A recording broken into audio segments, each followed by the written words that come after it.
I'm helping people now to become comfortable on camera and on interviews. Nobody can tell, but my heart was just like about to jump out my chest. But I think a lot of us, even though we appear confident, we have that fear. If you go again back like 20 years and you look at your journey, how did that change from where you were 20 years ago to where you are today? Welcome once again, Pascal Bachmann podcast. Today, I'm more than happy to have her with me, the one and only Dr. Sas. Thank you for having me, Pascal. You're very welcome. Thank you for being here. You're welcome. Dr. Sas, there's a lot to talk about her, to tell about her. She has a very well-established brand. She has a very successful podcast, the Mastery Podcast, published all over the internet. Go and look for her. You will find her. And we're going to talk about that in a little bit, since I have a company who does personal branding. So I'm very curious how you did that. But there's a lot of other things I would like to talk with you about before, and I don't like to talk too much about the past. I prefer to talk about the present and the future. What do we do right now and where do we go? And why do we go there or want to go there? But still, tell our listeners or watchers a little bit about yourself. Where did you come from? What are you currently doing? And then let's talk about the now and the future. Well, I come from my mom. Just like all of us? Just like all of us. No, I was originally born in Thailand, raised there until almost 12. And that's when my family moved to the US. And just a little bit of a background with that.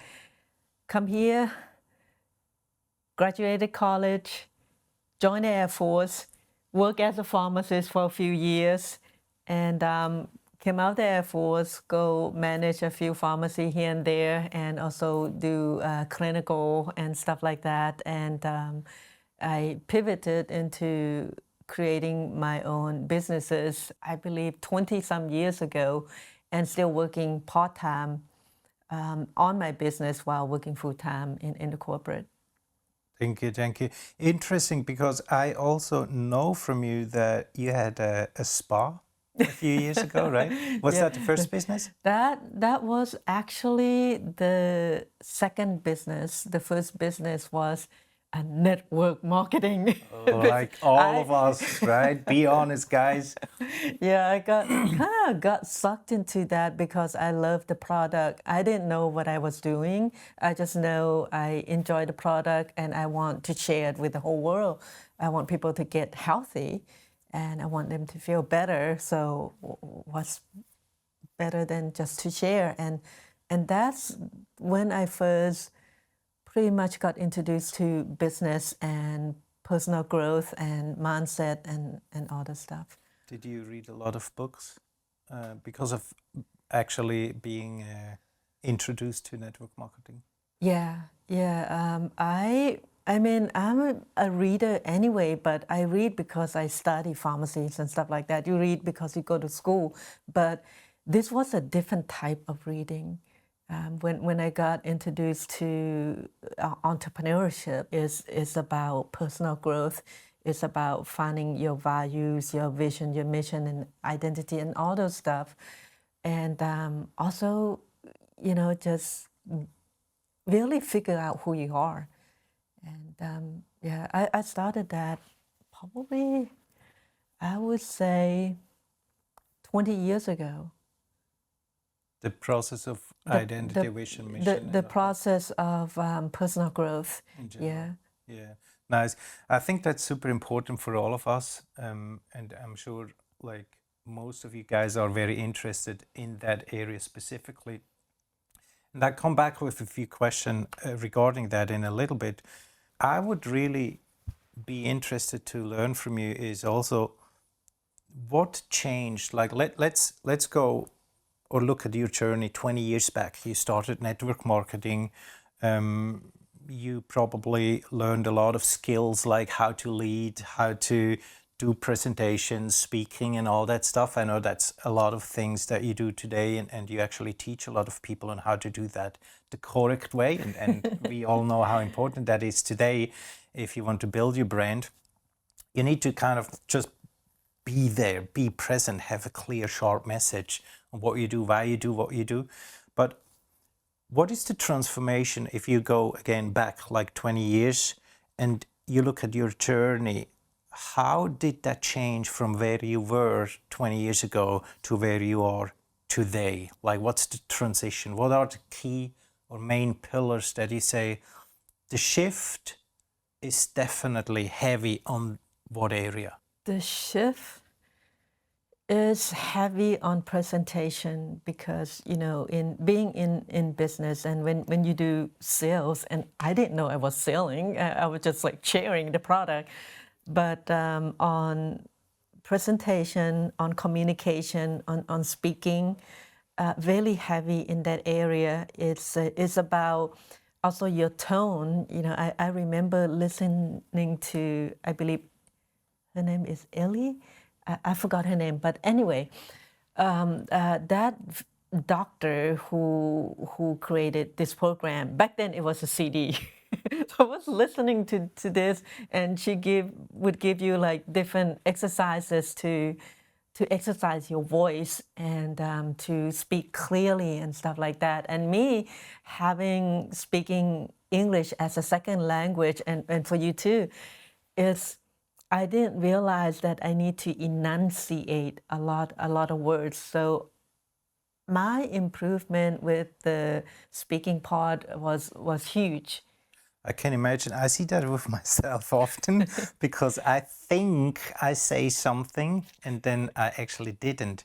And listening to Bruce Springsteen doesn't help. And the guy is mumbling. Like, but nice. And that's something that you teach today, right? When you have the Mastery podcast, is that different, or what's the difference from being on your podcast to the Crush It on Cam that you do? Like, or is that connected, or how is that connected? It is connected, but we do have different type of guests who come to Mastery Podcast. There are, you know, the invited guests, and there are also sponsored guests, and then there are the guests who come through the Crush It on Cam event. And with Crush It on Cam, I created that because I saw a need. And looking at myself 20 years ago, I needed it back then, which I did. I went and took the speaking course where they they make you sing and dance on stage, and you have to pretend like you're a rock star. And that's how I built my confidence way back then. And a lot of us are not, as an entrepreneur, are not like that crazy like how I was. So I created something that is more in alignment with leaders today and leaders in their company, CEOs and founders and stuff like that, who have a message to tell, but who either like afraid or not comfortable on camera, don't know what to do, and the message is not fine-tuned, and that's what I work with when I work with people who come to my Crush It on Cam event. How important is a clear message, especially today in this fast pace? Like, we go with so much speed right now. Like, how important is that clear message compared to, again, 20 years ago? Well, 20 years ago, you don't have to compete with iPhone and IG and Facebook and all the social media out there. But today, people have really short attention span. If you don't give them the clear message within the first 3 seconds of your reels, of whatever you want to put out there, it's really hard to grab that attention. And you know, you can lose people just like that. I completely agree. When we, for example, publish stuff, when we prepare people to be on podcasts or TV interviews or even that hook on a publication, let it be Forbes, Entrepreneur, whatever it is, and you guys probably, or many of you, or us in general, don't realize how much attention we actually pay to headlines. Like when we read stuff, when we drive, when we are scrolling online, when we look at a website, when we search for something, we always look for that one thing that tells us exactly, yes, this is what you're looking for, or you need to go and keep searching. I think all of us agree that we don't like to search. If we know what we want, we go to the right place and we don't see and find what we're looking for, they lose us, or the potential that they lose us is super high. Now, you said the attention spam. I think that's super important. When people or entrepreneurs come to you to the Crush It on Cam event, how do they come in and how do they leave? Like, what's the main transformation that you see happen to almost all of them, I guess? Yeah, almost all of them feel more confident. They feel like their message is much clearer, definitely. And some of them come to the event, they are already leaders in their field. They do presentations and stuff like that, but they didn't realize that to be on a podcast interview and to give a presentation or to represent your brand on social media it's like comparing apple and oranges, right? It's different, and they are pretty confident giving presentation in their workplace. But when it comes to representing their personal brand or their product is something that a lot of people take away with them. Through Crush It on Cam, they are more niche down, they are more clear with their message, and there's also a method in the messaging, right? You want to give the audience that hook, right? What would your audience hook their ear to the most, right? And sometimes what we think, what I think, I would listen to is different from what my audience would listen to, what they pay attention to, and we have to think about us in their space, right? We put ourselves in their space, right? I'm helping people now to become comfortable on camera and on interviews and stuff, but I need to think about myself way back then when I was like shaking, when I, had to give a speech in front of a room, or when people ask me questions, I'm just like literally, I was just like breaking out in sweat. Nobody can tell, but my heart was just like about to jump out my chest. But I think a lot of us, even though we appear confident, we have that fear. I mean, fear of public speaking, right? That's the number one fear, above death, right? People rather die than speaking in front of social media or camera. Which is kind of weird, right? Yeah. Like, and this is how we are socialized. That wasn't the case when we were babies. And then something happened. And to go back to your Crush It on Cam event, I think it's 1 or 2 days. It's a 2 day Two-day event. When these entrepreneurs come in, and I ask that for a specific reason. When I work with 6, 7, 8-figure entrepreneurs, they, like you just confirmed the same thing on your side. Like, they know exactly what to do, what to say if it is in their area. Now, if it comes to branding, being on a podcast, on TV, whatever, of course, there's part of that where you share your story, where you share what you do and why you do what you do. But to include what you said before, you don't do the podcast or the TV show for yourself. You do it for them. What do they need to hear in order to understand your message? Right. How do you want them to perceive you? What do you want them to believe about you?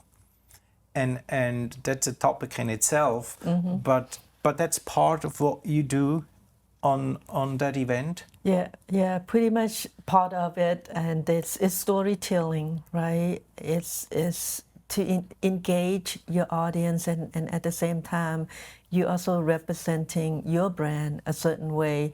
Like I give you an example. Nike is not shoes. Nike story is victory, right? If you wear Nike shoes, you're gonna win at something, at basketball, or at racing, at running. It's victory, it's empowerment. True. I think it's with all the big brands, you found that story. And when you talk about the storytelling, do you specifically refer to the hero's journey, or do you use other strategies? I combine the hero's journey with the storytelling from the story brand guide, and different techniques. And I think you need to find something that works for you. All those techniques are great, but if it doesn't work with your style, with your message, then you just need to tweak it a little bit. And at the end of the day, it's the same it's the same thing packaged in different way, right? They call it the 4-step, and this call it 8-step, or whatever that may be. And what we try to do, or what we do at Crush It on Cam, is really make it simple enough that you can craft your 1 minute message story, and put in kind of a mini hero's journey in there. I like that. How do you combine authenticity, your true identity, with what you do? Like all these entrepreneurs, they have their job, they have their niche, their industries, they do whatever they do, which how do they combine, or how do you teach them to combine their true identity, being authentic, and combine that with whatever they do? One of the things I really stress people before they come to the event is work on your values, because your values guide your action. And you can always go back to values and check, am I expressing my authentic self? If one of my value is oneness, and it's compassion, right? And if I'm like blatantly mean to my guests, or my worker, then I'm not living with my value, then I'm not expressing my authentic self. And here's the thing, right? There are different brand of shoes, there are different type of coaches, and there's so many different type of people out there. And when you express your value in your brand, and then you are authentic of who you are, how you operate, and people will just gravitate to you. People who wants to work with you authentically, not trying to be a Nike when you're Brooks shoe, for example. If you're Brooks, you're Brooks. If you're Nike, you're Nike. If you're, just be your authentic self, meaning follow your values. What values you bring to your niche, and your own personal value. What is that added to your niche? I like that. Brings me to the next question. Identity, personal values. This is how you express who you truly are. We say that a lot when we brand. For me personally, a personal brand is the expression of who you truly are as a individual human being, which includes, or you are guided by your values. How important, or how many of your clients have company core values and personal core values, and how do you combine that? Do you think it should be one, or is it fine to have two? And how do you deal with that? Because I hear that often. Like, well, I have my, like, first of all, to be honest, like, most people out there don't know their core values. They never really sit down and say, okay, this is my value. And why is it my value? Understand your value. And then they have a company, and now they come up with some fancy words, and it's a wish, and it sounds cool and nice, and that would be nice. Like, how authentic is that? And how do you combine those things in a way that you express your message the way, again, they need to perceive it in order to become a client? I went through that challenge when I was creating the values for Dr. Sas brand. It's like, it's me, it's Dr. Sas. And then we have Mastery Podcast and Crush It on Cam and stuff like that. And I was like, wait a minute, this values doesn't match with this. I believe if you are the founder and if that is your company, you're the CEO of the company, your values and your company values needs to match. You don't necessarily have to explain it. That there's like, for example, we have mastery, and I have my personal mastery is my daily improvement toward excellent, right? Mastery in our company is we strive to provide the most excellent services that we can for our client. It's saying the same thing, but in a different situation. I believe, I mean, and I've been working on this for the past, and I'm sure you have, many years. And the first 20, 30 years of my life, I was kind of sleepwalking. I wasn't awakened to the awareness of these values, and I was just going with the flow. And when I start working toward these values, and I was like, wait a minute, it shaped everything I do. What I do in my business need to match with my values as a being, as a person. And that's how we match. If you go to Crush It on Cam website, the values on there and my personal values, exactly the same thing. Nice. Yeah, I couldn't agree more. Same thing here.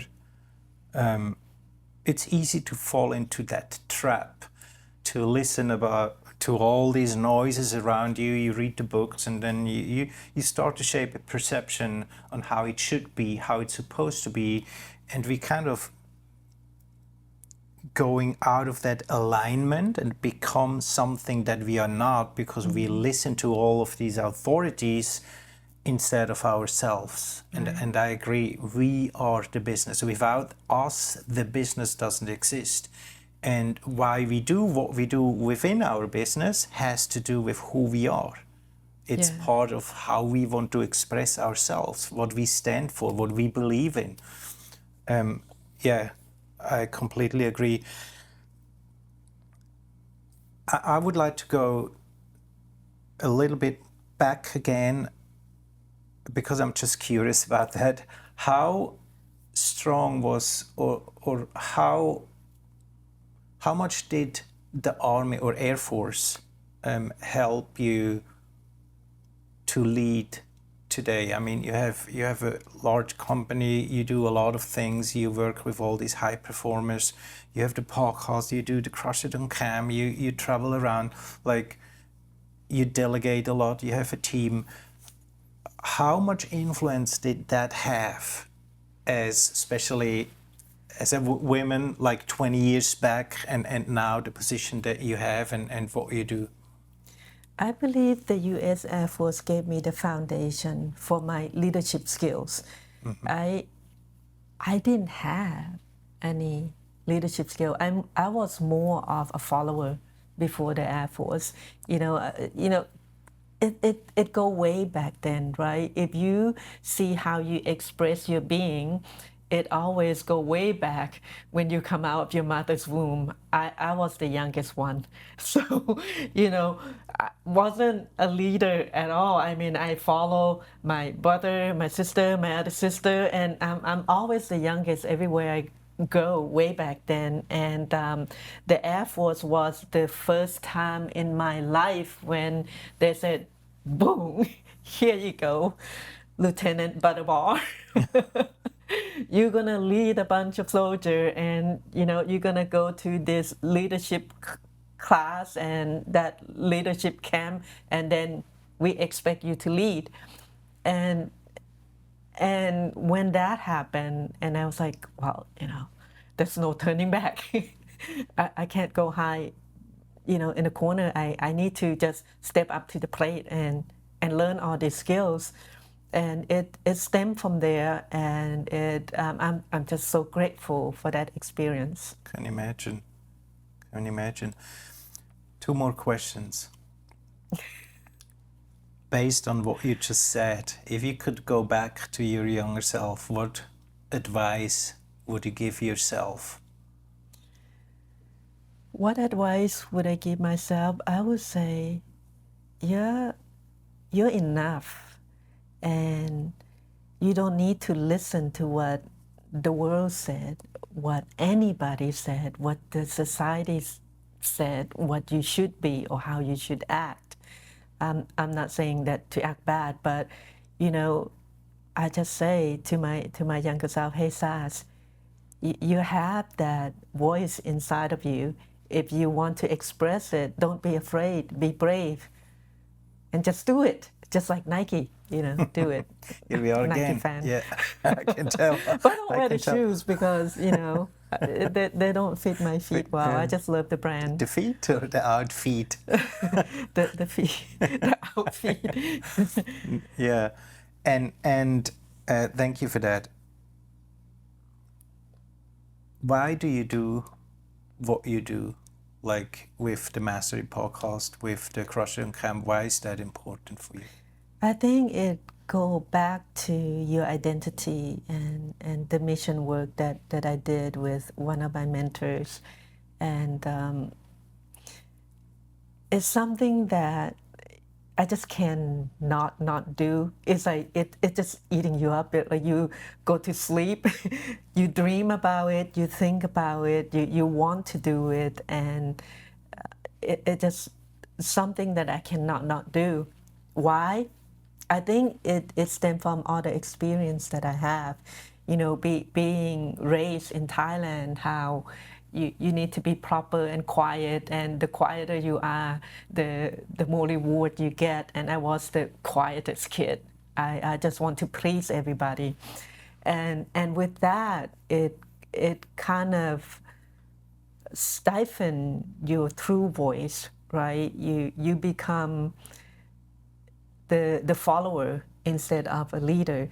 So for me, I cannot not do, because I see me in everyone, where they have a voice, they have a story to tell, but they are either not aware, too afraid, or just afraid what other people gonna say about them. Do you care about that? Now, no. I literally could have care less what people think about me. I just got done interviewing with someone who's an angel healer. Way back then, I was like, wow, people gonna think I'm crazy. And no, I could have care less. I believe all of us, to make the world a better place, we need to be ourselves. We need to speak our truth. We need to be authentic, and that's my mission, is to support others to do that. Nice. I think too, nothing nicer than to be you everywhere you go. Absolutely. In every room you go, in every conversation you go, just be you. Like we talk about that stuff often, the core 4, health, mind, harmony, and wealth. So I think that's super important, and I like what you said also with the ID and identity, values, and all that stuff, because I'm looking for that word already like 5 minutes ago in English. if you, as a human being, not just as an entrepreneur, cannot express who you truly are in your business, in your relationship, in your life, in anything you do, you will not find fulfillment. And that's a challenge for so many entrepreneurs, that they have success, or they have the money, or however they define success for themselves. They maybe have health, they have the relationship, but do they have all? And all of that is something you get if you learn how to express yourself everywhere, all the time, in all areas. Absolutely. There's always that voice behind your, like inside your head that said, hey, I'm missing something. You're missing you. You're missing your authentic self. I like that. Yeah. Yeah. Well, thank you very much, Dr. Sas. Thank you, Pascal. And where can people find you? Where can they learn more about you? They can go to crushitoncam.com, or they can go to drsas.us.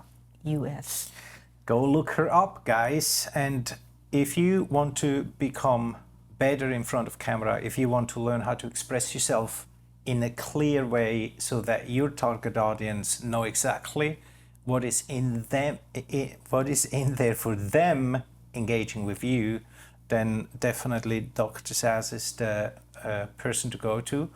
I learned a lot from your videos, from talking with you all day long. So go look her up. And yeah, with that said, thank you very much for being here on the show.